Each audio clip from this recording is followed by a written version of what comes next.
मेरा YouTube channel. आज की वीडियो बनाने का मकसद सिर्फ एक है कि एक कन्फ्यूजन है जो मेरे जहन में भी है और आपके जहन में भी है, और जैसे से वक्त गुजर रहा है बहुत सारी ऐसी खबरें आ रही हैं जो हमें सोचने पे मजबूर कर रही हैं कि 2023 की जो इतनी बड़ी तबाही जो इस वक्त शाम और टर्की जिसको फेस कर रही है, क्या ये ज़लज़ला वाकई में एक कुदरती आफत है या फिर ये एक इंसानी साजिश का बनाया हुआ एक ज़लज़ला था। ज़लज़ला आने से पहले कुछ ताने बाने ऐसे आपस में मिलाए जा रहे हैं जो मे भी नेचुरल भी हो सकता है और मे भी ये अननेचुरल, यानी एक आर्टिफिशियल, जिस तरह आज आजकल हम कहते हैं ना कि आर्टिफिशियल वेदर के थ्रू बारिशें हो रही हैं, आर्टिफिशियल वेदर के थ्रू बहुत सारे ममालिक के वेदर को कंट्रोल किया जा रहा है। क्या ये उसका नतीजा है जिसका खमियाजा इस वक्त टर्की और शाम भुगत रहा है। लेकिन थोड़ा सा हम पीछे जाते हैं, ज़लज़ला आने से तकरीबन 12-13 दिन पहले पीकिंग यूनिवर्सिटी चाइना के दो बड़े साइंटिस्ट थे जिनका नाम था ली यांग एंड ज़ायडोंग सॉन्ग। उन्होंने नेचर जियो साइंस में अपना एक आर्टिकल पब्लिश किया था और उनके मुताबिक कि ये जो ज़मीन है या जो एक बॉल की सूरत है, और इसको समझाने का बेहतरीन तरीका यह है कि इस बॉल के अंदर एक और बॉल है, उसके अंदर एक और बॉल है और उसके अंदर एक और बॉल है। यानी जो ज़मीन की मुख्तलिफ लेयर्स हैं, सबसे पहले क्रस्ट है, फिर मेंटल है और फिर कोर है। लेकिन इन्हीं साइंटिस्ट ने अपनी रिसर्च के थ्रू ये दुनिया को बताया था कि ये जो कोर जिसको हम एक इंडिविजुअल बॉल समझते हैं उसके भी दो पार्ट्स हैं, यानी आउटर कोर, इनर कोर। जो आउटर कोर है वो सॉलिड है और जो इनर कोर है वो लिक्विड है। और अगर हम ज़मीन की तह की बात करें तो सबसे पहले सॉलिड है, क्रस्ट सॉलिड है, मेंटल लिक्विड है, यानी पिघलती हुई धातें, आयरन, जो मिनरल्स हैं वो लिक्विड की फॉर्म में है। उसके बाद कोर आ जाता है और फिर इनर कोर आ जाता है। इनका कहना यह है कि इनके पास डाटा मौजूद है और एक सफिशिएंट डाटा मौजूद है जिसके मुताबिक 2009 में जो इनर कोर था ना वो भी ज़मीन की तरह स्पिनिंग मूड में था, यानी वो घूमता था। जिस तरह ज़मीन घूम रही है हम सब जानते हैं, उस तरह ये इनर कोर भी अपनी एक पोजीशन में घूमता था। लेकिन 2009 में इसने घूमना बंद कर दिया और अब जबकि उनके पास जो डाटा आया है उसके मुताबिक इसने दोबारा से घूमना शुरू कर दिया है, लेकिन उसकी डायरेक्शन ऑपोजिट है। वो ऑपोजिट डायरेक्शन में घूम रहा है जिसकी वजह से उनके पास इस तरह की सिस्मिक वेव्स जो इनर कोर से निकलती हैं जब वो घूमते हैं, तो जाहिर सी बात है कभी कभी ये मुख्तलिफ धातों से भी टकराते हैं जो लिक्विड फॉर्म में भी होती हैं, जो सॉलिड फॉर्म में भी होती हैं। तो उनका कहना ये है कि ये जो सिस्मिक वेव्स के जो पैटर्न्स हैं उनकी रीडिंग के मुताबिक कभी ये बहुत तेज़ है, कभी ये बहुत स्लो है। यानी कभी ये इनर पोल की जो मूवमेंट है, जो स्पिनिंग है वो बहुत ज़्यादा है और कभी ये बिल्कुल कम है। ठीक है। अच्छा, अब उनका कहना ये है कि मैंने CNN के भी कुछ फुटेजेस देखे न्यूज़ को लेकर, और जो इंटरनेशनल मीडिया है वो तो उनके तो डिस्कशन भी शुरू हो गई थी और उन्होंने मतलब रिसर्च जो जितने भी जियोलॉजिस्ट थे, साइंटिस्ट थे, उनके साथ उन्होंने प्रोग्राम्स भी किया था। तो एक प्रोग्राम में ये कहा गया था कि क्या ये इनर कोर का दोबारा से घूमना और ऑपोजिट घूमने से हम दुनिया को या इस ज़मीन को कोई ख़तरा है। तो उन्होंने उससे कहा, उस प्रोग्राम में उन्होंने कहा कि इससे दुनिया को कोई ख़तरा नहीं है, इंसानों को कोई ख़तरा नहीं है, लेकिन उसकी वजह से दो चीज़ें, या हम ये कह सकते हैं कि टाइमिंग्स में बहुत फ़र्क आएगा। एज अ मुस्लिम अगर हम अपनी बात करें तो हमारे नबी पाक सल्लल्लाहु अलैहि वसल्लम ने 1400 साल पहले क़यामत की जो निशानियां हमें बयान की हैं उसमें से दो निशानियां इस वक्त दुनिया के जियोलॉजिस्ट और साइंटिस्ट अपने मुंह से कह रहे हैं इनर कोर की इस ऑपोजिट डायरेक्शन में मूवमेंट की।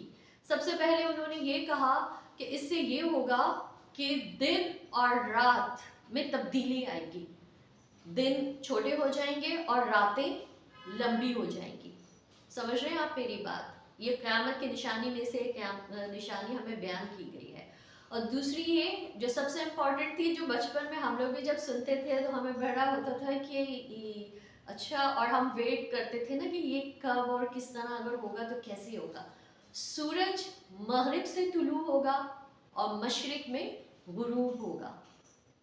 मगरिब से तुलू होगा और मशरिक में गुरूब होगा। ये हमारे नबी पाक सल्लल्लाहु अलैहि वसल्लम ने क़यामत की निशानियों में से एक निशानी हमें बताई है। अच्छा, साइंटिस्ट का कहना ये है कि ऑब्वियसली एक आप बॉल ले लें और उसको एक स्पिनिंग मूवमेंट में करें तो वो डे नाइट, जैसे हम सब जानते हैं सूरज या अल्लाह ताला की ये कायनात है और ये कायनात अल्लाह ताला का बहुत बड़ा शाहकार है। तो जब ज़मीन घूमती है और एक डायरेक्शन में घूम रही है तो दिन जो है हमारा दिन ईस्ट से शुरू होता है जब सूरज मशरिक से तुलू होता है, और जब मगरिब में गुरूब हो रहा है तो हमारे दिन की एंड होती है। थोड़ी देर के लिए सोचें कि ये स्पिन अगर रिवर्स हो जाए, ये उल्टी घूमना शुरू हो जाए, तो ऑब्वियसली जहाँ सूरज मगरिब से तुलू होगा हम और मशरिक में गुरूब होगा। और अगर आप दुनिया के मुख्तलिफ यूके में कह रही हूँ, वेस्ट के बहुत सारे ऐसे ममालिक हैं जहाँ पर दिन छोटे हैं और रातें लंबी हैं। वो लोग आपने देखा भी होगा कि सूरज की रोशनी के लिए तरसते हैं, और अगर थोड़ी देर के लिए उनको रोशनी मिलती भी है तो वो अपने आप को टैन करना शुरू कर देते हैं। तो ये एक हकीकत है जो साइंटिस्ट और जियोलॉजिस्ट जो कह रहे हैं वो हमें 1400 साल पहले हमारे नबी पाक सल्लल्लाहु अलैहि वसल्लम हमें बता चुके हैं। अच्छा, दूसरे साइंटिस्ट का कहना ये भी है कि ये जो इनर कोर का स्टॉप हो जाना फिर वापस डायरेक्शन में घूमना, ये हर 70 साल के बाद एक नॉर्मल है। मतलब उनका कहना है कि हर 70 साल के बाद ये ऑब्वियसली ये होता है। ठीक है, ये हो गया। अच्छा, जब ये रिसर्च आ गई उसके बाद एक साहब थे जिनका नाम है फ्रैंक हुगर बीट्स। फ्रैंक हुगर बीट्स की एक ट्वीट ने जब उस वक्त तो लोगों ने उसको बहुत लाइटली किया था और उनका कहना भी ये था कि ये क्या ट्वीट है। उन्होंने ट्वीट की थी और उन्होंने ये कहा था, उन्होंने प्रेडिक्ट कर दिया था, उन्होंने ये प्रेडिक्शन की थी कि आने वाले दिनों में टर्की और शाम भी आई थिंक उन्होंने जिक्र किया था कि यहाँ पर शदीद ज़लज़ला आएगा। उन्होंने कहा शदीद ज़लज़ला आने वाला है। अच्छा, इसको बहुत सारे लोगों ने सीरियस और नॉन सीरियस भी लिया, लेकिन हुआ क्या, ज़लज़ला आया। जब ज़लज़ला आया तो उनके इस ट्वीट को लोगों ने ऑथेंटिक मानना शुरू कर दिया। अब उनको आप प्रेडिक्शंस कह दें या उनकी अपनी जो सिस्मिक वेव्स की जो उनकी स्टडी थी, उनका कहना ये है कि उन्होंने उसको लेकर ये ट्वीट किया था। अच्छा, जब ये ज़लज़ला आ गया उसके बाद पाकिस्तान और इंडिया का भी नाम लिया गया कि आने वाले 15 दिनों में 4 फ़ेब के बाद 4 फ़ेब के बाद इस रीजन में ज़लज़ला आने वाला है। ज़लज़ला आने वाले का मतलब ये था कि जब हमने देखा कि टर्की में वाकई में उन्होंने एक ट्वीट किया और टर्की में ज़लज़ला आया और इतना शदीद ज़लज़ला आया है कि आज भी वहाँ पर जैसे जैसे वक्त गुजर रहा है अमवात की जो तादाद है वो ज़ाहिर सी बात है बढ़ती जा रही है। और एक ऐसा ज़लज़ला है कि जिसकी मतलब जिसको अल्फाज में बयान नहीं किया जा सकता। जो इंसानी जो जानी जो माली नुकसान हुआ है उसका हम अजाला भी नहीं कर सकते। लेकिन थोड़ी देर के लिए हमने ये सोचा कि खुदा ना खास्ता अगर पाकिस्तान इंडिया और इस तरह के हमारे इस ममालिक में आ गया तो क्या होगा। फिर क्या हुआ, आज ही मैं पढ़ रही थी कि फ्रैंक हुगर बीट्स ने अपने इन ट्वीट्स को या अपने इन अकाउंट्स को फेक कहा है। उन्होंने कहा है कि ये फेक न्यूज़ है जो मुझसे मेरी ज़ात से मुंसलिक की जाती है। ये अभी उनका एक स्टेटमेंट आया है। उसके साथ साथ एक और ऑर्गेनाइजेशन है जिसका नाम है सोलर सिस्टम जियोमेट्री सर्वे। इनके हिसाब से भी इन्होंने भी एक ट्वीट किया है और उनका कहना ये है कि उन्हें साउथ एशिया में सेस्मिक एक्टिविटी नज़र आ रही है। सेस्मिक एक्टिविटी मतलब ये कि इनर कोर से जो वेव्स निकल रही हैं, जो एक मैग्नीट्यूड का उनका एक पैटर्न होता है, वो उसको सेस्मिक वेव्स कहा जाता है। और इस सेस्मिक वेव्स का एक पैटर्न नहीं है, कभी ये ज़्यादा इसकी जो मैं ये कह सकती हूँ कि अगर उसकी जो रीडिंग्स आती हैं तो कभी ये ज़्यादा हो रही है, कभी ये कम हो रही है। और इसमें इस जो ऑर्गेनाइजेशन है इनके ट्वीट को भी दुनिया के साइंटिस्ट और जियोलॉजिस्ट ने मुस्तरद कर दिया है। उनका कहना ये है कि अर्थक्वेक कभी भी इस तरह प्रिडिक्ट नहीं किया जा सकता। अर्थक्वेक की प्रिडिक्शन नहीं होती। जैसे हम बारिशों की और इसके तो हमें बताया जाता है ना कि मुख्तलिफ अजला में इस वक्त बारिश होने का इम्कान है, तेज़ हवाओं का इम्कान है। उनका कहना है कि अर्थक्वेक की कभी भी इस तरह की प्रेडिक्शंस इतने दिनों पहले नहीं होती। इवन आपने देखा होगा कि जब पाकिस्तान और इंडिया की बात होगी कि आने वाले दिनों में बहुत टर्की की तरह इतने ही मैग्नीट्यूड का शदीद ज़लज़ला आने वाला है, तो हमारे महकमा मौसमियात ने इन खबरों को डिनाई किया था, यही कह के कि ये अर्थक्वेक की इस तरह की जो बेल्ट्स होते हैं, जो प्लेट्स होती हैं, उनको आप कभी भी प्रेडिक्ट नहीं कर सकते।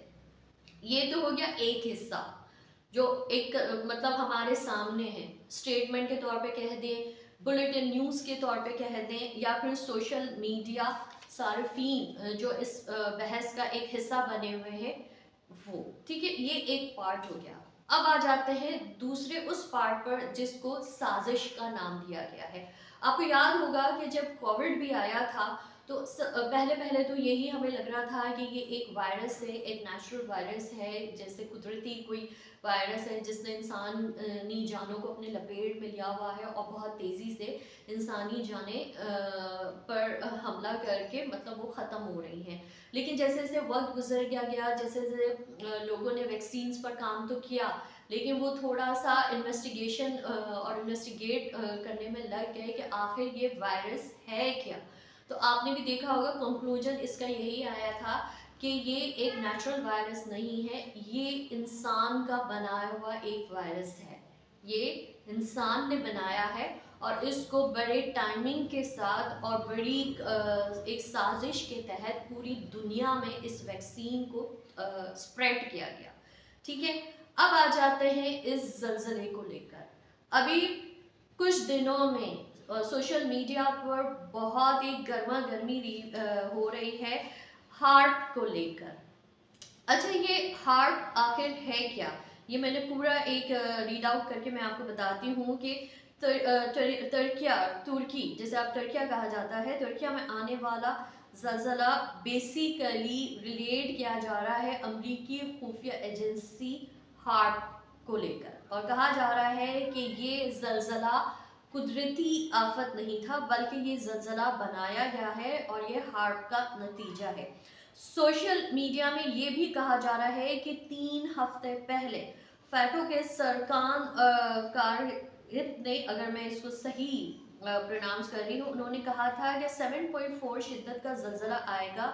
अमरीकी जहाज़ उन्होंने ये अपना एक स्टेटमेंट दिया था और इस स्टेटमेंट के नतीजे में हुआ क्या था कि अमरीकी जहाज़ टर्की में लंगर अंदाज हुआ और उसमें अमरीकी सफारत खाने का अमला समेत जितने भी वहाँ पर उनके लोग थे उन्हें वापस बुला लिया गया। सोशल मीडिया का एक हिस्सा ज़लज़ला को लेकर इंसानी साजिश के मुलव्वस होने की निशानदही कर रहा है और दूसरी तरफ सोशल मीडिया पर भी ऐसी वीडियोस जारी की जा रही है जिसमें ये दिखाया जा रहा है कि ज़लज़ले के वक्त रोशनियाँ नज़र आ रही हैं और दावा किया जा रहा है कि ये ज़लज़ला मसनूई तौर पर बनाया गया है। सार्फिन का कहना है कि ज़लज़लों में बिजली का गिरना मामूल की बात नहीं होती। उन्होंने बाकायदा रोशनियाँ देखी, उन्होंने बाकायदा, उन्हें ऐसा लगा कि बाकायदा बिजलियाँ गिरती हुई नज़र आ रही हैं, जो उनके मुताबिक ये एक नॉर्मल ज़लज़ले जो आते हैं उसमें नहीं होता। माना कि टर्की हो गया, ईरान हो गया, जापान हो गया और भी बहुत सारे ऐसे ममालिक हैं जो बेल्ट में आते हैं और जहाँ पर ज़लज़ले आते रहते हैं। लेकिन ये ज़लज़ला जिस तरह आया गया है और जिस तरह इसकी वीडियोस सोशल मीडिया पर सर्फिंग कर रही हैं और उसमें जो जो चीज़ें वो पॉइंट आउट कर रहे हैं, वो कहते हैं कि एक नेचुरल डिज़ास्टर में या एक कुदरती आफत जिसे हम ज़लज़ला कहते हैं उसमें ये चीज़ें नहीं देखी जाती। अगर आप उसको एक कुदरती ज़लज़ले से आप उसको जब रिलेट करते हैं। एक सारिफ ने इसको high frequency active and oral research program से भी तशबीह की है जो एक अमरीकी तहकीकी मरकज़ है। ये एक टेक्नोलॉजी है मगर ये नहीं कह सकते कि हर कुदरती आफत हार्ट की वजह से आती है। मतलब उनका कहना ये है कि ये एक टेक्नोलॉजी है, active high frequency active and oral research program के तहत जो फ्रीक्वेंसीज, जो हाई मैग्नीट्यूड फ्रीक्वेंसी या रेडियो एक्टिव फ्रीक्वेंसीज उस पूरे एक प्लांट में बनाई जाती हैं और उसको फिर अपने तौर पर उसको यूज़ किया जाता है।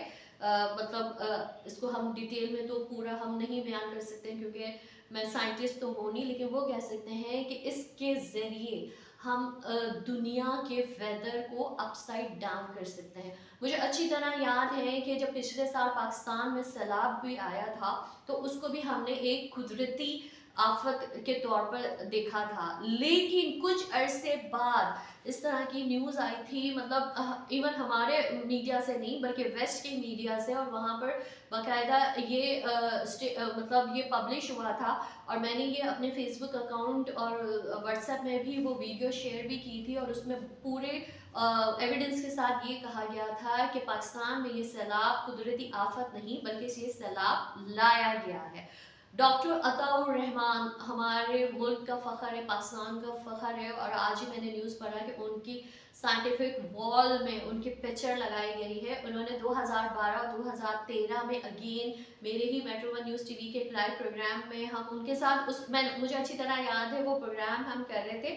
वो जो एक पाकिस्तानी साहब थे जिन्होंने पानी से गाड़ी चलाने का मतलब एक पूरा सिस्टम बनाया था और मैं उस पर वो प्रोग्राम कर रही थी।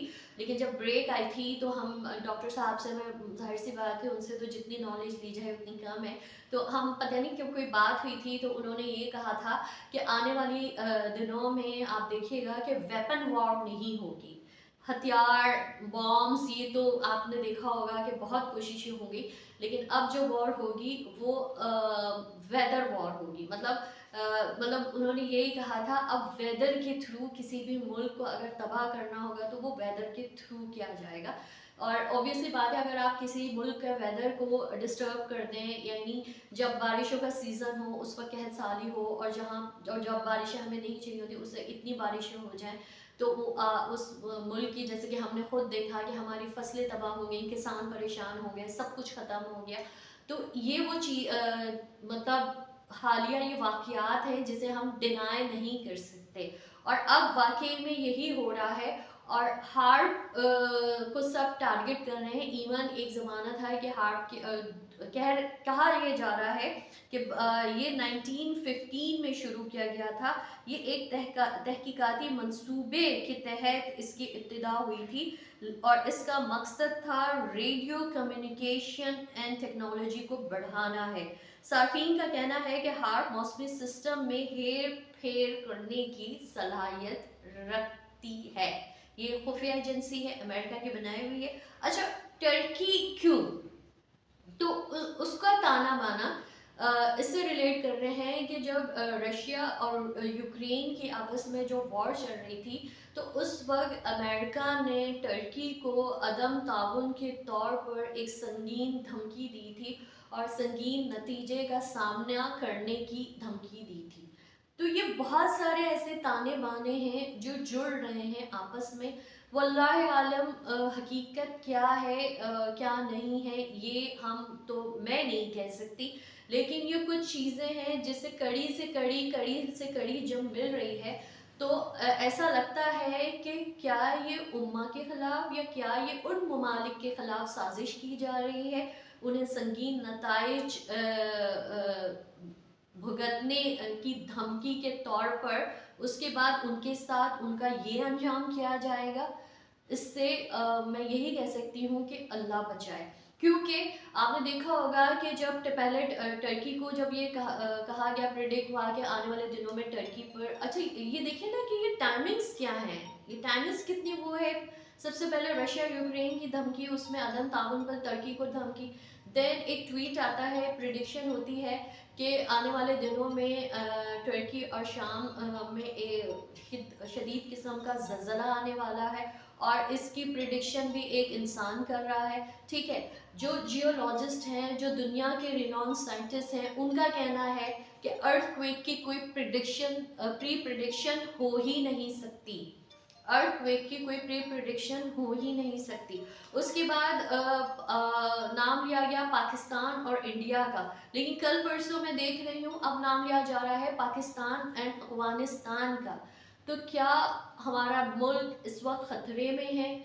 अल्लाह सबसे मेन तो अल्लाह ही हमारी हिफाजत करने वाला है, लेकिन इस प्रोग्राम करने का मकसद यही है कि कहीं हम भी टर्की और शाम की तरह किसी साजिश